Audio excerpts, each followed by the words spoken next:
స్వరాలు. ఇప్పుడు మనం ఎంత డాన్స్ చేసినా మనకి సంగీతం అవసరం. స్వరాలు అంటే సరిగమ పద్దెనిమిది నుంచి వచ్చేటువంటి ఆ స్వరాలు సంగీత శాస్త్రం.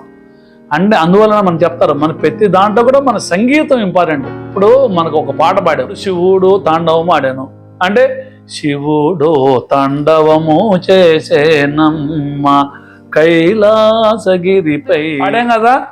ఇది సంగీతం అనమాట. మనకి ఆ రసపోషణ రావాలంటే ఆ సంగీత శాస్త్రం ఉండాలి. ఇప్పుడు కూడా సంగీతం అంటే జస్ట్ ఊరికనే పెద్దదానికి సంగీతం చేస్తారా? రసోత్పత్తి కలగాలి అంటే ఆ రసానికి, ఆ పాటకి తగినటువంటి రసానికి తగినట్టు అక్కడ ఒక యక్షగానంలో కానీ, ఒక నృత్య రూపంలో కానీ, ఒక పాటలో కానీ ఆర్ద్రత ఎక్కడ ఉంది? భక్తి రసం ఉందా, లేదంటే అక్కడ శృంగార రసం ఉందా, లేదంటే కరుణ రసం ఉందా, ఏ రసం ఉందని తగ్గట్టుగా అందుకనే మనకి కూచిపూడిలో చెప్తారు. కూచిపూడి నాట్యంలో సంగీతం యొక్క ప్రాధాన్యత ఏంటంటే ఆ సన్నివేశానికి తగినటువంటి, ఆ రసానికి తగినటువంటి సంగీతం కూర్చోడం, ఆ సంగీతం మనం చేసేటువంటి నృత్యానికి తోడ్పాటుగా ఉంటుంది, రసపోషణ కలుగుతుంది. సంగీతం యొక్క ప్రాధాన్యత అంత ప్రాముఖ్యంగా ఉంటుంది.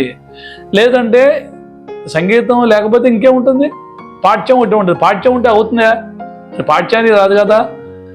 ఇప్పుడు తరలి వెడలినారు అని అన్నారు ఒకటి దేవతలు. తరలి వెడలినారు అంటే ఎలా అవుతుంది?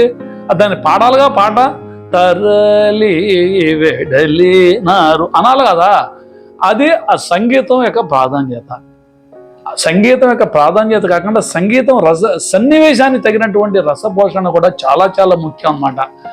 అదే సంగీతం అంటే. ఏదో సంగీతం చేయమన్నారు కదండి, ఏది పెడితే అది.